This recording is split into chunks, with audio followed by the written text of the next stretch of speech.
So what is your personal motivation to take the role of journal editor, and what still excites you about it today? I think this is a duty for a researcher to take part in this process of handling papers, writing papers, reviewing papers, and then handling papers with publishers. I think this is very important. This is a duty, so we must make it. The second thing is that it is important that French scientists are also represented in editorial boards of well-known journals, international journals, and of course one of us can do it for a few years and then a new colleague will do it, so this is our duty. If I like it, it is hard work, I must say, and I mean, this is a pleasure, of course, to discover new papers and to know in advance what will be the future articles published in the journals, but it remains a very tough task because you have to find referees. This is a very difficult task today, and you may have angry authors when you reject their paper, so this is a difficult task. Okay, thank you very much. So, and another question, how would you characterize the mission and the scope of the Compte Rendu Mécanique, this diameter of journal that you take in the lead now? So the Compte Rendu Mécanique is a very special journal. It has a strong historical background coming from the beginning of 19th century by Arago. So this is very important to support this historical aspect, and the Compte Rendu exists for many disciplines, physics, chemistry, and mechanics, and you can find the list also in paleontology. There are many of them. So the topics, disciplines are very important. This is in contrast to proceeding of Royal Society, for instance, where everything is mixed. So this is a result of history. And Compte Rendu Mécanique is very special. Mécanique is a lively science today with many theoretical aspects and engineering application. And the Compte Rendu are very special because the scope is very broad. I must say that we are interested in papers where you have some theoretical background and you have some numerical and modeling aspects and also experimental results. So it means that in the broad scope of mechanics we have limited to modeling oriented and simulation oriented papers, but we like also very important experiments that we should share with the community. Okay, thank you very much. From your editor's point of view, how you would characterize a really good paper? For example, if you look at the paper and you say, okay, that's the paper we must publish. Again, Compte Rendu is special in the sense that you can receive papers of very different form.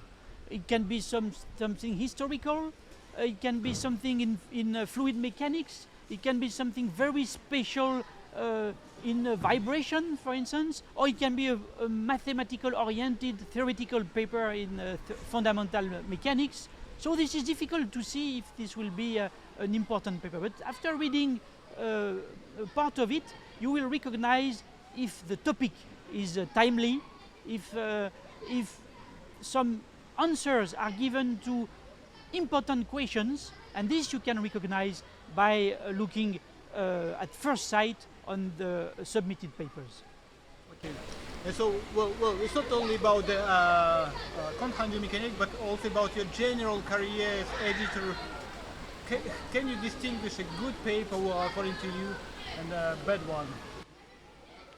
This is always difficult because you can recognize some outstanding papers, this is clear, but most of them, this is hard to decide if you should send them to referees or not, because it is the first decision you must make.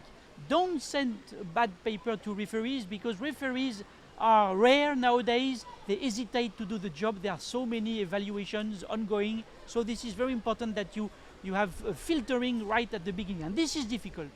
And also sometimes I may reject some paper because of the reviews that I got, and perhaps it was a wrong decision. So this is not easy to decide. There are a few papers I know. We will have interested people and referees will like it, and there may be some surprises sometimes, but this is a difficult business. Okay, thank you very much. So on the other side, so you receive papers and also reviews, right, from the reviewers. So what is your criteria of a good reviewer or good review on the paper and bad review on the paper? How you distinguish? Bad reviews are short and expeditive without clear explanation of either of the qualities or of the problems. But there are also other possibilities. For instance, I don't like when the referee says reject the paper and then you have 3 pages of recommendations, because then of course I will send it to the authors and he can improve the paper. So it would be better if the referee says major revision, and this is sometimes difficult. There are some referees, they always say reject, so I have to realize that in fact he means major revisions. So many authors, they're interested in making the big impact, right, with their publication, to make it diffuse as much as possible. And so what's your vision on this visibility of the papers published in the journals, and how important it is, how the authors can make better to make their papers more visible, more impactful? I think you cannot decide. Very often I have submitted papers, I thought, oh, this is a breakthrough, I like it very much, and in fact it was never read. And the reverse, I wrote some papers which were simply clearly explained, and there was some success about it. So this, I think the authors try to do your best, submit it, and you will see what happens, but don't expect anything, you don't know that. Really concentrate on the topic, and for the visibility, I would like to say that you don't need to send it to the best journals with the highest impact factor. No, this is not the most important. The most important is that the topic of your paper is really related to the readership of the journal. So look at your citations in your references, and you see that you read many papers from a given journal, then send it to this journal. Okay, thank you. I would like to know also your vision about the peer review process. Blind, one-side blind peer review. What do you think about this? So I think the peer review system is nice currently, and we have really good referees very often, who are prepared to do that. And you must remember that if you write papers, then you must review papers. And it's very long to write a paper. It's long also to review, but less. So you may review more papers than you publish. You write your own papers.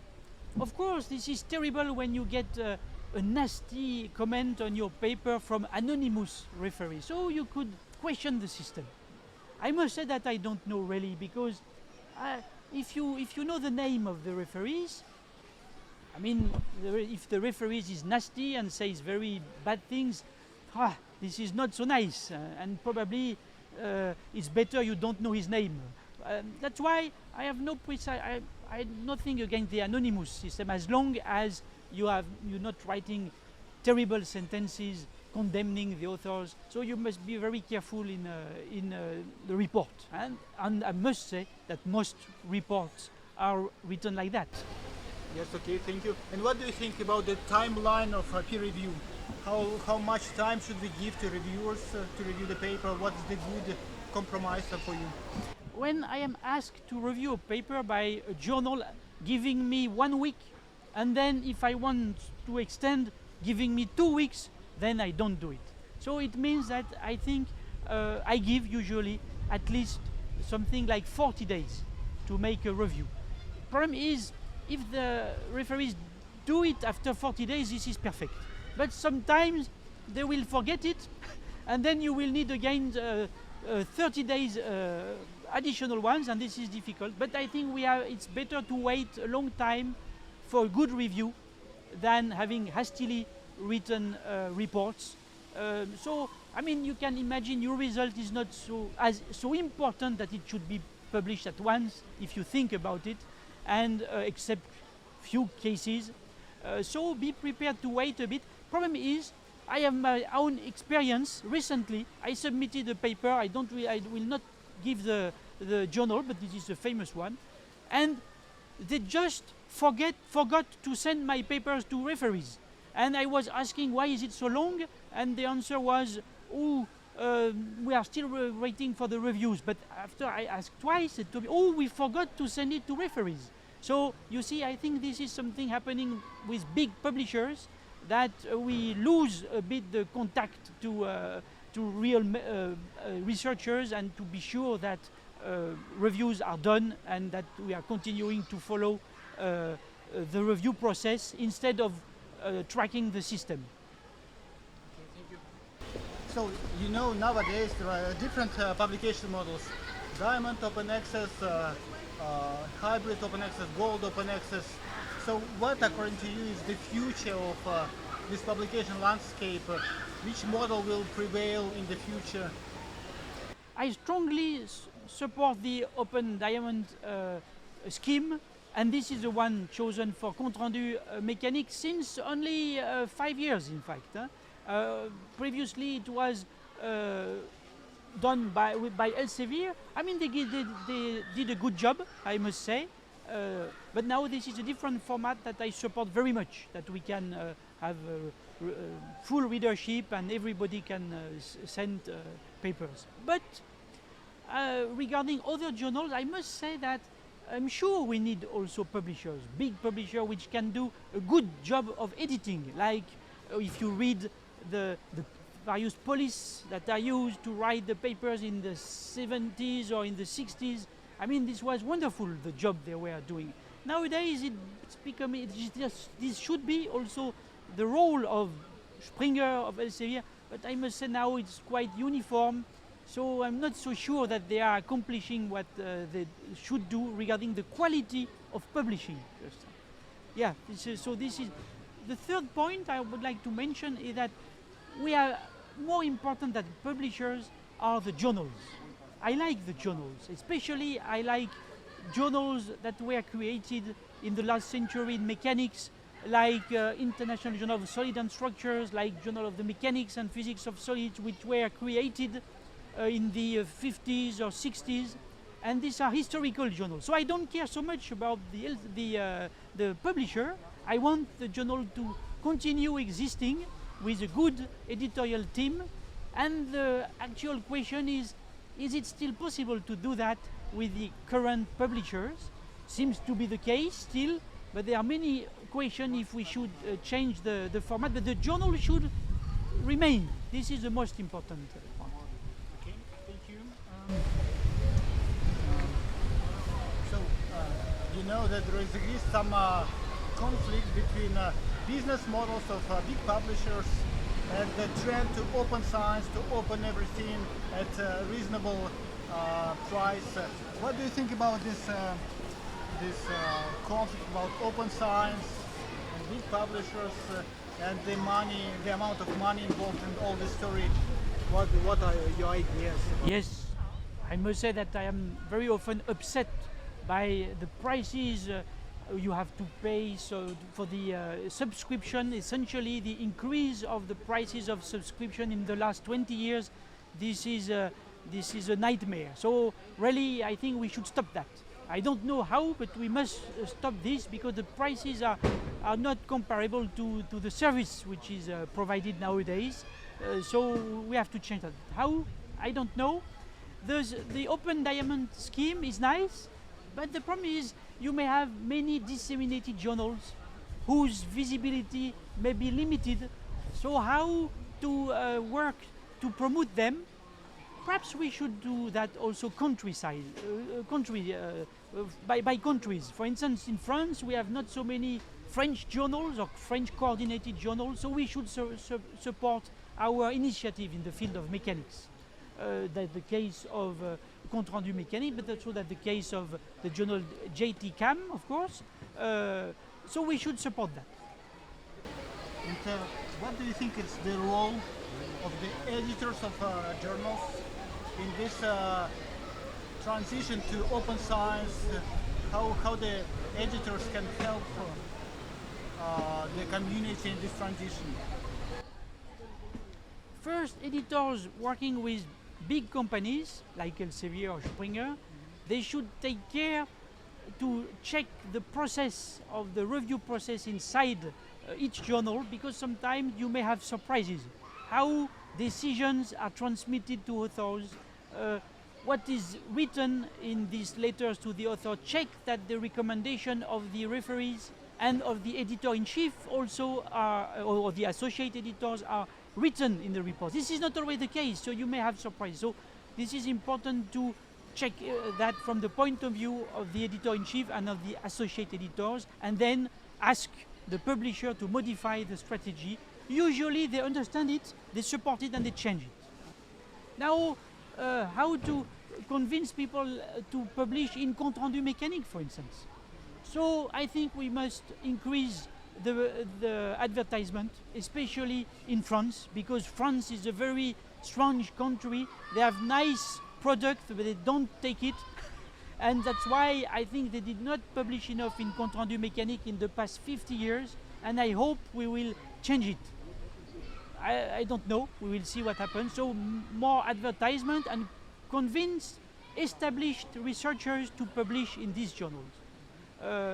You can also imagine some special issues of high quality on specific topics that you can convince colleagues to write articles like that. For instance, in France, we should recommend people writing their habilitations. So this is a diploma in France that you need if you want to become professor. At this stage, they have a nice vision of their topic, of their research, and this would be a good point to write a compte rendu mécanique. Okay, thank you very much. Another question. So you as an editor-in-chief and editor of many journals and mechanics, what advice can you give to younger generation of researchers and mechanics as authors? So, of course, for the young researchers, this is a difficult task to choose the best suited journal for their research. Of course, the PhD advisors are here to give some guidelines, and they may recommend some historical journals because this is in the tradition, so then you can follow. But at some stage you may ask, I would like to promote, as an author, I would like to promote Open Diamond scheme, so I want to publish there. I would say try to do both. One for the historical visibility, and one to support initiative which will become also historical. Okay, thank you. And the last question, so looking ahead, what changes you expect to happen in the publication landscape in general? What are the trends? The current situation is terrible. We receive so many papers from all over the world, and we don't know how to handle so many papers, so we are exhausted by looking at abstracts and checking the papers and deciding if we should review them or not. So I think now at this level we have two possibilities. One would be that sort of collapse of publishing, and we should then invent different types of providing the information, or, and this is more probable, I think we should become more reasonable, at least in some part of the world. If we cannot convince the whole world, at least in some village Gaulois, we can resist and propose different alternatives which may be successful. Okay. Thank you very much, Samuel. Okay.